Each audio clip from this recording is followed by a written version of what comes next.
the next day. Hi mga ka-plastic! Welcome to my channel! Ang channel na Gamayra og subscriber!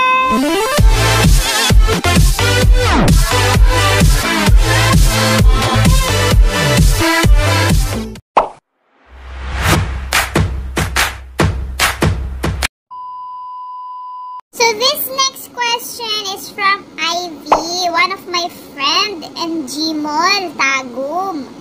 How to move on? For me, how to move on? Magti-tiktok lang ako. Alam nyo guys, effective talaga yung magti-tiktok ka kasi mawawala talaga yung stress mo dun. Tsaka focus lang kayo sa magtingin lang kayo ng movie or mag-YouTube kayo, makaka-move on ka din. It's from my college classmate, one of my best friend also, from Febsing. Ayan, from Feby. Hi sa'yo dyan, Feby, and to your family. Shoutout sa inyong lahat dyan. May dalawa siyang questioning sa akin. Yung una is, open pa ba ka for another new relationship? Willing pa ba ka mo balik abroad, inig-ulit ni mo, or mag-focus na lang ka kay Liam? Yes, of course, open pa po ako. Kahit na ilang beses at ilang beses na akong nasaktan. Hindi pa rin ako susuko hanggang makita ko si Mr. Right ko. Ganon ako. Kahit ilang beses pa akong masaktan. Alam ko yan, may bibigay din sa akin yan si Lord na tamang tao talaga na handa kong tanggapin kung sino ako. Tanggap yung anak ko at saka handa akong ipaglaban at hindi ako iiwan sa ere. May pinaghugutan. For me, yes. Willing pa ko bumalik. Kaya nga habang lumalaki kasi yung anak ko, lumalaki din yung gastos. Tapos may college pa ako. Alam nyo yun? Ako lang kasi yung breadwinner. So, kailangan ko talagang magsipag para lang talaga sa kanila. Lahat ay gagawin ko talaga para lang sa kanila. So, next question natin is from Yani. One of my co-workers also in Gmall, Tago. Ayan. Dahil kay uyab karon, wala. Sasagot ko niyan, wala. Ug naa naman galing dahil pareho ko po sa FB kay mo tanaw ko. Wala jud kay klaro dahil mag-question sa kuha dahil. So wala koy uyab. Wala koy uyab. Okay? Wala na koy i-post FB ka wala koy uyab. The next question natin is from Ivy Marie Mular, one of my best friend in Gmall, Tagum. Kasama ko din siya. Ayun. Unsay pangalan sa lalaking nauyab nimo dati nga imong ginlaban ug maayo nga as in nga makaingon pud kag love kayo nimo siya. Pakibutang sa nawong. My God, ito na naman tayo. Pakibutang sa nawong na naman. Ang pangalan niya is si Arman. Yun yung love ko talaga dati. Pero kaso ako parang pa yung utak ko noon kasi medyo childish pa yung utak ko. Pero sad to say, wala na siya. Namatay siya this year, maybe last February or March. Namatay siya, hindi na niya ako inintay. Ay, nakakalungkot. Pero it's okay kasi at least nalaman niya na love ko pa din siya. Ayun. Next question natin is from my ka-team, si Reniel. Ito yung question niya. In your own opinion, sa tingin mo, bakit yung iba, kahit alam na nilang may pamilya na, yung tao, papatulan pa din nila, kahit na makasakit ng asawa at anak, push pa din sa kalukuhan nila. Ayun, parang may hugot to si Reniel. Para sa akin, in my own opinion, siguro, uwag jud siguro na ilabes. Kasi, alam naman nila na may asawa sila, naghahanap pa rin ng iba. Alam mo rin na kung tumitingin lang kayo ng tulpo, puro mga pamilya, puro mga kabit, ganito, ganyan. Siguro, doon sila happy siguro eh. Kasi hindi na nila iniisip kung may pamilya silang nasisira, may pamilya silang nasasaktan. Parang ganun. Pag meron talagang isang tao nasisira sa pamilya mo, sira talaga yan. Lalo nang matataas yung mga pride, parang ganon. Wala talagang mapupuntahan, tulpo talaga yung mapupuntahan nyo. Kasi sa akin, para sa akin, proven and tested na yan eh. Kabit talaga, puro panira yan. Yung kabit, gagawa at gagawa yan ng paraan. Masira lang yung pamilya niya. Ayan, next questioner natin.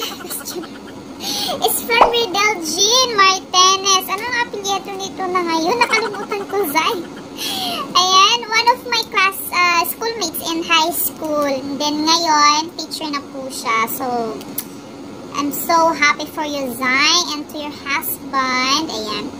Among your exes, who among them do you still love and why? You should tell the name of the guy and the reason. So, yun yung sinagot ko dun sa question ni Ivy.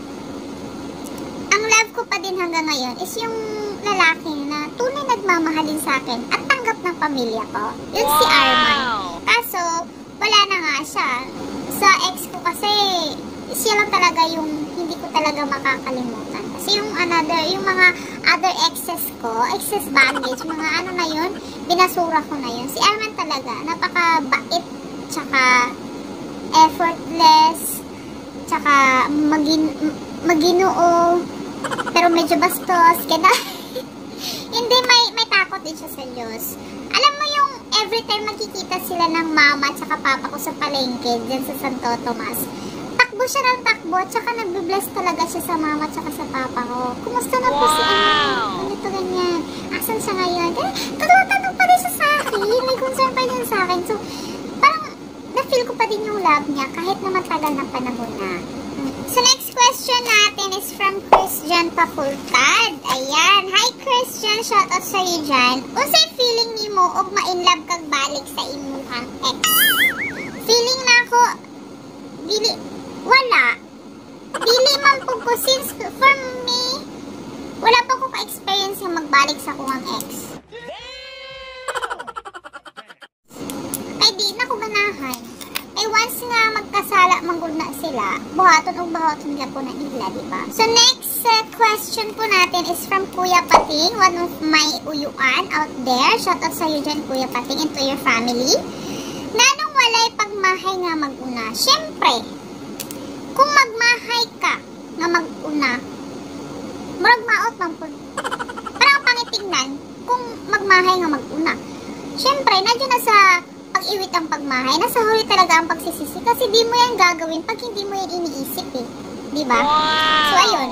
Yun lang po yung sagot ko po yan. Ayan, next question natin is from L. Ano din ko po siya, friend ko po din po dun sa, sa TikTok. One of my mga Zay na to, Zay. So, ilang question is, Inday, bakit ka po naging interesado sa pagbablog?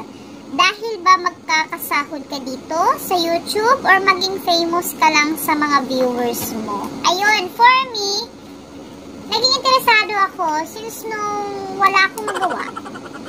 Aside sa pag-TikTok, kasi yung TikTok wala namang pera ng TikTok eh. Oo, doon na tayo, magkakapera ka dito sa YouTube, diba? Pero, hindi naman ako pa-famous sa mga viewers. Gusto ko ma-entertain din yung viewers. So, ayun. Gusto ko lang Zay. Gusto ko lang maglingaw-lingaw, Zay. Alam mo yun? Tapos, para malibang din ako dito. Alam mo naman dito sa labas ng bansa, gusto natin maglibang. Question natin is from Pamela Jean. Kaibigan ko po siya sa Gmall dati. Sa Gmall din po siya nagtatrabaho dati. Ilang taon ka nagsimula magtrabaho at so far, kumusta ang experience mo about sa imong work? Nagsimula ko ng trabaho is 19. 19 years old or 20, something like that. So far, so good. Kasi may nakikita na ako sa trabaho ko, sa pinagpaguran ko. Yun yung bahay ko. Next question po natin is from my YouTube friend, si Cheryl Vinculado, alias Vacuum. Miss Vacuum. Ayan. Yung tanong po niya ay about din po sa YouTube. Sabi niya sa akin, kung ikaw ay ma-monetize, ano ang una mong gagawin at bakit? So, una kong gagawin, syempre magpapasalamat ako sa Panginoon kasi nakuha ko na yung goal sa YouTube, which is yung pag-monetize mo, diba? Yung 1K subscriber mo sa YouTube, madali lang yung makuha. Pero, yung 4,000 watch hour doon sa YouTube, napakahirap talaga. Kailangan mo talagang magtiyaga. Kung wala kang tiyaga talaga, hindi mo yan makukuha. Para sa akin, una kong gagawin, siyempre magpapasalamat ako sa Panginoon. Tapos, magpapaburger ako. Gusto mo yan? Magpapaburger ako dito. Miss Vacuum. Gusto mo ba? So, yun lang. Kasi, gusto ko talaga, this year, mamonetize na talaga ako. Ayun, next question natin is from Mark Punong Bayan. Actually, meron siyang 5 tanong, pero hindi ko sinagot lahat. So, pinili ko lang yung pinili ko lang yung tanong niya na parang nababagay din sa buhay ko. So, yan. So, una yung tanong, for now, what is your biggest mistake in your life? Yung pangalawa yung tanong, ano kaya mong gawin para sa pamilya mo? Bakit ka hilig manggulo sa... Bakit hilig ka manggulo sa LS? Lagya ka talaga, Mark. For me, is yung nabuntis ako na hindi pa ako kinasal. Which is thankful naman ako kasi may baby na ako, diba? Pero yun lang talaga yung biggest mistake ko sa buong buhay ko. Next question niya is, anong kaya mong gawin para sa pamilya mo? Siyempre lahat. Lahat naman tayo, diba? Gusto nating gawin para lang sa pamilya natin. So, para rin sa akin, lahat gagawin ko kahit na magkasakit-sakit na, trabaho pa rin, parang ganun ba? Lahat talaga ibigay mo sa pamilya mo. The more you paningkamot, the more you success. Ganun, hindi ka na mag-adjust dyan, Mark. Bahala ka dyan. Bakit ang hilig mo manggulo sa mga LS? Kasi trip ko lang yun eh. Trip ko lang talaga manggulo sa LS. Para mapansin lang ba? Parang ganun. Para kung hindi ka kasi tahimik ka lang dun sa LS, BG ka lang. Hindi, wala kang makukuha na mga subscribers. So, parang sa'yo sisinter yung sa'yo sisinter yung mga tao kasi ang kulit ko dun sa mga live stream dun sa YouTube eh. So, yun. Thank you Mark for your questioning to me. I really appreciate it. Ayun, next question natin, the last question me is from my mother. Ayun, from my mama. Ang question ni mama is English year akong mother. English year siya. What is your goal in life before you get old? Ayan, napagaganda ng tanong ng mama ko. Alam mo ma, isa lang talaga yung pangarap ko, which is mabigyan ko kayo ng magandang buhay, maayos natin yung bahay natin, which is ginagawa ko na ngayon. So, nung nag-abroad talaga ako, tinatak ko talaga sa utak ko nga, ay ito, pag nag-scroll ako sa FB, may nakikita kong bahay na mga magaganda, mga nag-a-abroad na nakabahay na. Siyempre, parang, ay, gusto ko din to, ay, gusto ko yung gawin. Pero not for my own. Gusto kong gawin yan para sa mga magulang ko. So, before ako tatanda, gusto ko makita ko yung mga magulang ko na happy sila. Diba? At least, naranasan nila yung magandang buhay, na hindi na sila nagtatrabaho. So, para sa akin, hindi ako nagsisisi na naging magulang ko sila. Kahit alam naman natin na yung magulang talaga importante para sa atin, diba? Kasi habang nabubuhay kasi sila, kailangan gawin natin lahat para makita nila kung gaano sila ka-importante sa atin. Gusto ko makita nila kung paano ako nagbago. Kung parang ganun, parang naiiyak ako. Kasi gusto ko kasi, noon kasi, hindi kasi ko show eh.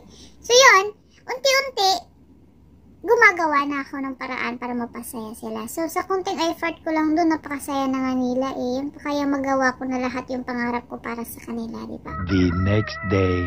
So, yan po mga ka-plastic. Dito na po nagtatapos yung video natin. Sana po ay nagustuhan nyo po yung ginawa ko po ngayon. At sa mga nag-effort po talaga na nag-question sa akin. Maraming salamat po sa support nyo guys. Hindi ko po kayo makakalimutan. Shoutout po sa inyong lahat dyan. Kay Rio, kay JR, sa lahat ng 2A family ko, sa lahat ng FB friends na sa mga best friend ko dyan sa Gmall. Shoutout sa inyong lahat dyan. Maraming salamat po.